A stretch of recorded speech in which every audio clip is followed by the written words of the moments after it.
বিশ্বনবী মুহাম্মদুর রাসূলুল্লাহ সাল্লাল্লাহু আলাইহি ওয়াসাল্লামের উপর আল্লাহ তাআলা দান করেছিলেন। সবাই বলেন সুবহানাল্লাহ। আমাদের নবী আর কোন নবী নাই যেই নবীকে সৃষ্টি না করলে আকাশ পাতাল সৃষ্টি করত না। ইসরাঈলিয়াত পাওয়া যায়, বলেন না সুবহানাল্লাহ। যেই নবীর উপরে এত দাম এত সম্মান, কারণটা কি?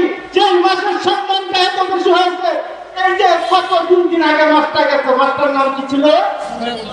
রমজান মাস। কারণটা কি? রমজান মাস এত দামি হওয়ার কারণ হইল এই মাসের মধ্যে আল্লাহর কথা, আপনার আমার সংবিধান আর কোরআন নাযিল হয়েছে। সুবহানাল্লাহ। এই কোরআনকে যে ভালোবাসবে, এই কোরআনকে যে মহব্বত করবে, এই কোরআনকে যে স্পর্শ করবে, আল্লাহ তাআলার কসম খেয়ে বলতে পারি, তাকে এই কোরআন জান্নাতে না নিয়ে কখনো কোরআন আপনার কাছ থেকে ছড়বে না, ছড়বে না, ছড়বে না।